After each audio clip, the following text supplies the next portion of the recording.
इस दुनिया में कोई भी इंसान ऐसा नहीं है जिसके पास कोई परेशानी नहीं है। इसके बावजूद भी बहुत सारे लोग अपनी परेशानी को दूर करने के लिए तांत्रिक बाबाओं का सहारा लेते हैं। तांत्रिक बाबाओं पर आंख बंद करके भरोसा कर लेते हैं और अपनी जिंदगियां बर्बाद कर लेते हैं।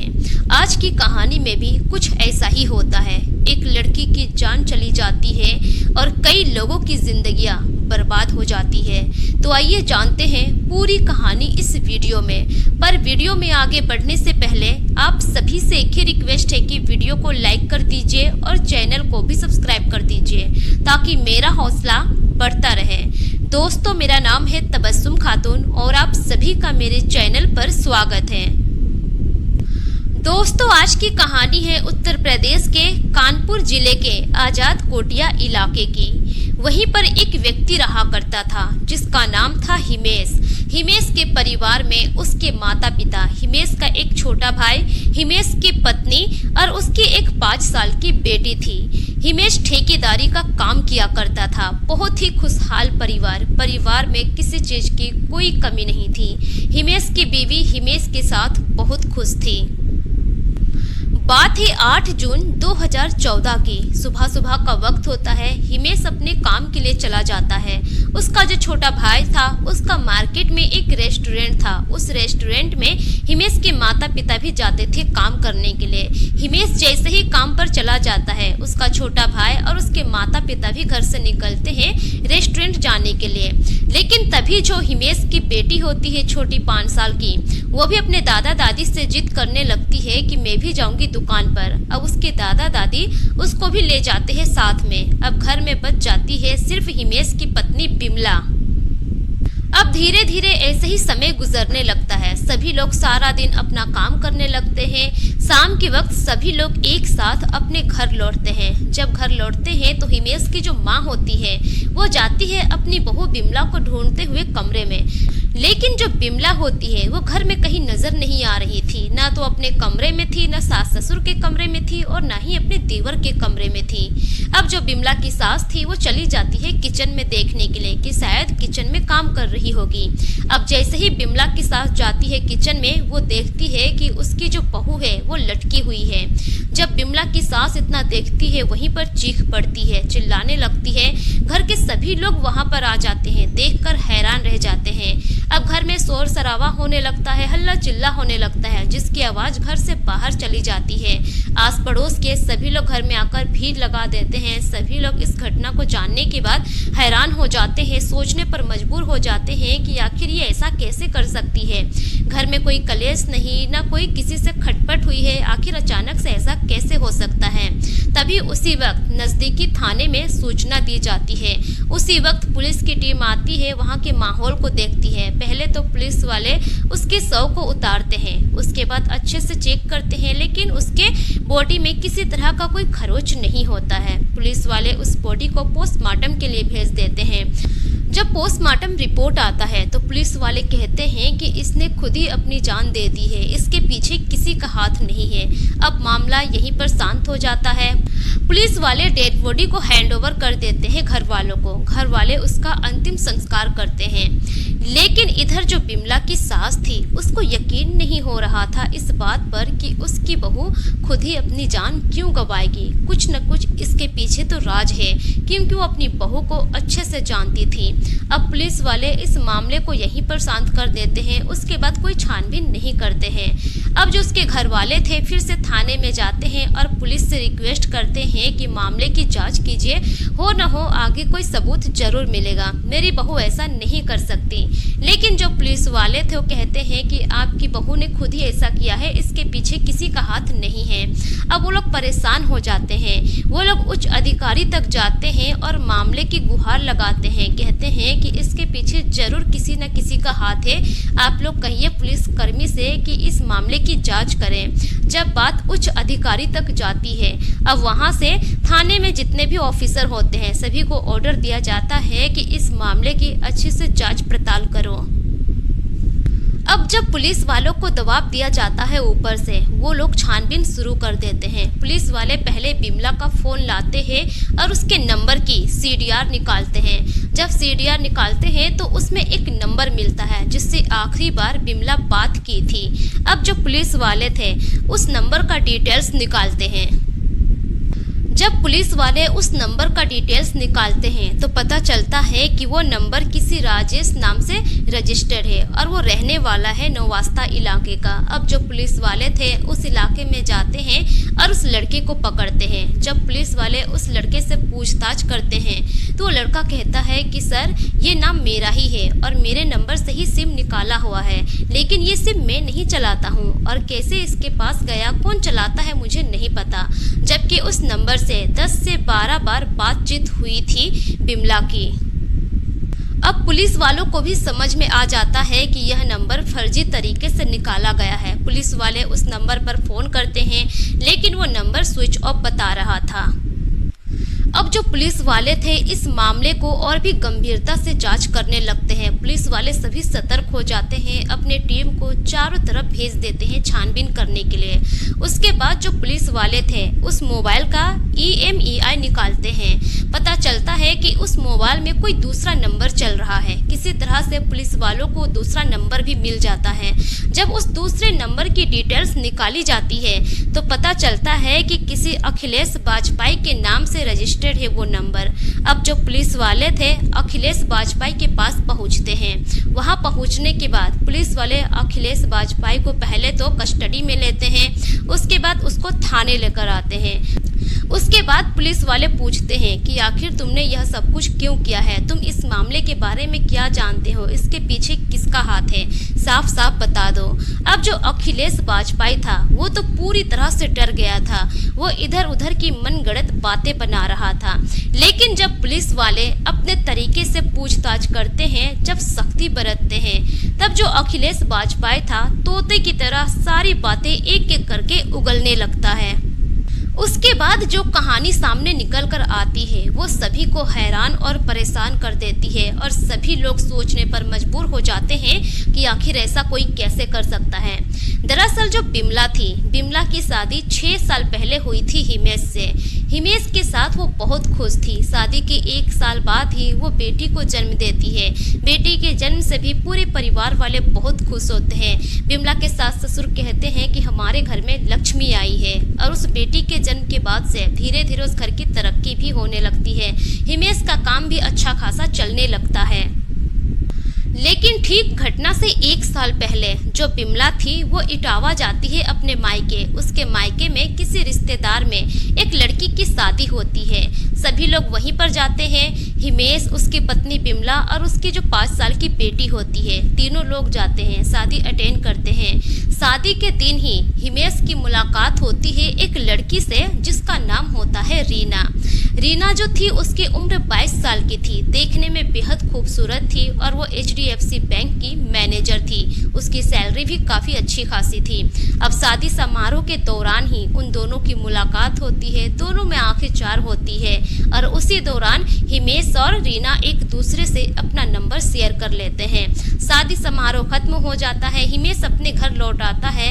अपनी दिनचर्या में वो बिजी हो जाता है, लेकिन उन दोनों के बीच में अब आए दिन फोन पर बातचीत होने लगती है। धीरे धीरे करके उन दोनों की बातचीत दोस्ती में बदल जाती है और दोस्ती से कब प्यार में बदल जाता है उन दोनों को पता ही नहीं चलता है। लेकिन इस बीच हिमेश बताता भी है कि वो शादीशुदा है और उसकी 5 साल की बेटी है। लेकिन फिर भी रीना उसको दिलो जान से चाहने लगती है, उसके लिए कुछ भी करने को तैयार हो जाती है और वो शादी के लिए ऑफर करने लगती है। इधर जो हिमेश था वो भी उसके प्यार में पूरी तरह से पागल हो जाता है, दिन रात उसके ख्यालों में ही डूब जाता है। लेकिन कहते हैं ना कि प्यार छुपाए छुपता नहीं है।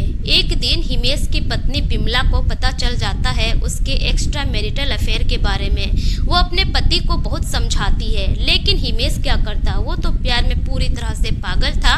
वो अपनी पत्नी की बातों को एक कान से सुनता है, दूसरी कान से निकाल देता है। अब एक दिन की बात है कि सुबह सुबह के वक्त हिमेश काम के लिए निकल रहा था, तभी उसका मोबाइल फर्श पर गिर जाता है। जब वो उठाकर ऑन करता है तो फ़ोन ऑन ही नहीं होता है, फ़ोन पूरी तरह से ख़राब हो गया था। अब हिमेश परेशान हो जाता है कि वो करे तो करे क्या, क्योंकि रीना का मोबाइल नंबर उसे याद नहीं था और उसी मोबाइल में सेव था। बहुत परेशान हो जाता है वो। उधर जो रीना थी वो बार बार फ़ोन करती थी हिमेश को, लेकिन फ़ोन बंद बताता था। इसी तरह से कुछ दिन गुजर जाते हैं और इस बारे में रीना को अच्छे से पता था कि उन दोनों के रिश्ते के बारे में हिमेश की पत्नी बिमला को पता चल गया है। इधर जो रीना थी वो परेशान हो जाती है और वो ये सोचने लगती है कि कहीं हिमेश को कुछ हो तो नहीं गया। अब एक दिन रीना मौका देखकर जाती है हिमेश के घर में। जब वो दरवाज़ा खटखटाती है तो अंदर से बिमला दरवाज़ा खोलती है। घर में वो उस दिन अकेले थी। अब इधर रीना कहती है कि हिमेश है क्या घर में। उधर उसकी पत्नी पूछती है कि क्यों, आप कौन है और आपका नाम क्या है। जैसे रीना अपना नाम बताती है बिमला पहचान लेती है, क्योंकि उसका नाम अच्छे से जानती थी पहले से ही, हिमेश के मुंह से कई बार सुन चुकी थी। अब उसके बाद बिमला भड़क जाती है। रीना घर के अंदर जाती है। दोनों के बीच में बहुत बहस होता है, यहाँ तक कि हाथापाई भी हो जाती है और बेइज्जत करके बिमला उसको अपने घर से निकालती है। अब उसी दिन से रीना ठान लेती है कि किसी भी तरह हिमेश की पत्नी बिमला को हिमेश की जिंदगी से निकाल कर दूर फेंकना है। इसके लिए चाहे मुझे कुछ भी करना पड़े। अब इसी तरह से धीरे धीरे कुछ दिन और गुजर जाता है, लेकिन इस बारे में रीना हिमेश से नहीं बताती है कि उसकी पत्नी ने उसकी इतनी बेइज्जती की है। एक दिन की बात है कि रीना न्यूज़पेपर पढ़ रही थी। अब न्यूज़पेपर में ही एक विज्ञापन देखती है कि कोई भी प्रेमी प्रेमिका अपने रिश्ते से परेशान है, उसकी ज़िंदगी में कोई खलल डाल रहा है तो वो मेरे पास आए, उसकी परेशानी को मैं चुटकी में दूर कर दूंगा। उस तांत्रिक बाबा का जो एड्रेस होता है वो नौवस्ता इलाके का ही होता है और उसका नाम होता है अहमद अली। अहमद अली का ही ये विज्ञापन था। अब जब रीना इतना देखती है तो उसके मन में एक प्लान आता है। उसी एड्रेस पर चली जाती है उस तांत्रिक बाबा से मिलने के लिए। जब वो उस तांत्रिक बाबा के पास जाती है तो रीना अपनी सारी परेशानी बताती है। उसके बाद जो तांत्रिक बाबा था वो कहता है कि ये बताओ कि तुम्हें करना क्या है, उसके साथ तुम क्या करना चाहती हो। अब रीना कहती है कि मुझे कुछ ऐसा करना है कि वो अपने पति के ज़िंदगी से दूर चली जाए। उसके बाद वो तांत्रिक बाबा कहता है कि ठीक है, मैं कुछ ऐसा उपाय बताता हूँ कि उस लड़की की मौत हो जाएगी और वो हमेशा के लिए इस दुनिया से चली जाएगी। रीना कहती है कि ठीक है, ये तो बहुत अच्छा आइडिया है, अगर मैं इसमें फंस गई तो। फिर वो तांत्रिक बाबा कहता है कि नहीं, इसमें तुम्हें कुछ नहीं होगा, किसी को कुछ पता नहीं चलेगा। मैं कुछ ऐसा करूँगा कि उधर वो अपने आप ही खत्म हो जाएगी, लेकिन इसके लिए तुम्हें मुझे 25,000 रुपये देने होंगे। अब उसके दिमाग में तो बदले का भूत सवार था, उसे सिर्फ बदला लेना था। रीना उसी वक्त 25,000 रुपये दे देती है। उसके बाद वो तांत्रिक बाबा कहता है कि देखो, यहाँ से कुछ मैं ऐसा तंत्र मंत्र करूँगा कि वहाँ पर उसकी तबीयत अचानक खराब हो जाएगी और वो 1 हफ्ते के अंदर उसकी मौत हो जाएगी।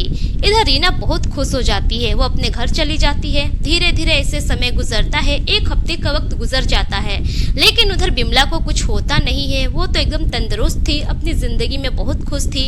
उसके बाद रीना फिर उस तांत्रिक बाबा से मिलती है और कहती है कि बाबा ऐसा तो कुछ हुआ नहीं, वो अपनी ज़िंदगी में बहुत खुश है, उसकी तबीयत भी ठीक है। वो बाबा कहता है कि उसकी ज़िंदगी में भी सब कुछ अच्छा चल रहा है और 1 हफ्ते का वक्त दो, देखना दूसरे हफ्ते में ही उसकी मौत हो जाएगी। अब रीना फिर चली जाती है अपने घर। इसी तरह से लगभग 15 दिन का वक्त गुजर जाता है। दोबारा जब रीना जाती है तो देखती है कि वो तांत्रिक बाबा वहाँ से 9-2-11 हो गया है। वो तो पहले ही भाग चुका था, लेकिन वहाँ पर उस तांत्रिक बाबा का एक चेला था। उस चेला का नाम होता है योगेश। अब जो योगेश था वो रीना से कहता है कि क्या बात है, तुम यहाँ पर क्यों आई हो। अब रीना बताती है सारी बात और कहती है कि ऐसा ऐसा बात है, मैंने उस बाबा को 25,000 रुपये भी दिए थे, लेकिन उन्होंने तो मेरा काम किया ही नहीं। अब योगेश कहता है कि वो बाबा कुछ कर भी नहीं सकता है। अगर तुम चाहती हो कि तुम्हारा काम हो जाए और अच्छे तरीके से हो जाए तो तुम्हें मुझे 50,000 रुपये देने होंगे। अब रीना कहती है कि मैं तुम्हें 50,000 रुपये देने को तैयार हूँ, लेकिन ऐसा क्या करना होगा वो बता दो। अब योगेश कहता है कि मैंने एक प्लान बनाया है, उस प्लान के तहत वो इस दुनिया से भी चली जाएगी और कोई पकड़ में भी नहीं आएगा, बस तुम्हें मुझ पर भरोसा करना होगा। अब रीना उस पर भी भरोसा कर लेती है और पूरे 50,000 रुपये दे देती है। इधर जो योगेश था अब उसे समझ में नहीं आ रहा था कि इस काम को वो अंजाम अकेले कैसे देगा। वो एक आदमी को हायर करता है। एक लड़का होता है जो कि पेशे से ड्राइवरी का जॉब किया करता था, लेकिन उसके ऊपर बहुत सारा कर्ज था। कर्ज की वजह से वो परेशान था। अब योगेश उसके पास जाता है और उससे कहता है कि तुम्हें यह काम करना होगा, और वो कोई और नहीं होता है बल्कि वही होता है अखिलेश। अब वो अखिलेश से कहता है, वो मान जाता है, कहता है कि ठीक है, पर कैसे करना होगा तुम मुझे सारा मामला समझा दो। योगेश उसे समझा देता है। उसके बाद अखिलेश जाता है मार्केट में और एक नया सिम निकालता है, लेकिन उस सिम से वो पहले बातचीत नहीं करता है। एक दिन तांत्रिक बाबा का भेष धारण करके वो चला जाता है बिमला के घर। बिमला के घर जाता है, दरवाजा खटखटाता है। बिमला अंदर से दरवाजा खोलती है। उस दिन बिमला के घर में कोई नहीं होता है, बिमला अकेली होती है। अब ये बाबा कहता है अखिलेश कि तुम्हारे घर में बहुत परेशानी है, तुम्हारे जिंदगी में बहुत कलेश चल रहा है, तुम्हारे पति का किसी लड़की के साथ प्रेम प्रसंग है।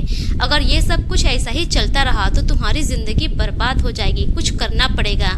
अब जब बिमला इतना सुनती है तो बात तो बिल्कुल सच ही कह रहा था वो बाबा। वो उसे अंदर बुला लेती है और कहती है कि बाबा कुछ ऐसा कीजिए कि मेरे पति उस लड़की से दूर हो जाए और अपनी जिंदगी को मेरे साथ अच्छे से गुजारे। उसके बाद अखिलेश बिमला से कहता है कि देखो तुम्हारे घर में तंत्र मंत्र की विद्या करनी होगी और उसके लिए मुझे तुम्हारी मदद चाहिए। देखो तुम्हारे किचन में कुछ एक कृत्य करना होगा। एक टूल पर चढ़कर तुम्हें रस्सी बांधना होगा ऊपर और उसे अपने गले में लगाना होगा। जब तुम्हें तकलीफ होगी तो पहले तो मैं टूल हटाऊंगा, अगर उसके बाद तकलीफ होती है तो तुरंत मैं तुम्हें बचा लूंगा। यह कृत्य लगभग 3 दिन तक करना है। इधर जब तुम्हें तकलीफ होगी तो उधर जो वो लड़की है रीना, उसे भी बहुत ज़्यादा तकलीफ होगी और तुमसे ज़्यादा होगी। इस तरह से वो इस दुनिया से ही चली जाएगी। अब जो बिमला थी उसके ऊपर भी बदले का भूत सवार था। वो चाहती थी कि वो लड़की उसके पति की ज़िंदगी से दूर हो जाए। अब वो राजी हो जाती है। अब पहला दिन ऐसा कृत्य होता है। उसके बाद जो अखिलेश था बार बार उसे फ़ोन करके पूछता कि तुम्हारे घर में कोई है कि नहीं। जिस दिन उसके घर में कोई नहीं होता फिर से अखिलेश चला जाता। इस तरह से 3 दिन होता है। अब चौथे दिन ये कृत्य करना था और वो चौथा दिन होता है 8 जून 2014 का। अब 8 जून 2014 को जो अखिलेश था अपने पिता का भी सहारा लेता है, अपने पिता को साथ में लेता है और उस दिन योगेश को भी लेता है। वो लोग तीनों सुबह सुबह चले जाते हैं बिमला के घर में।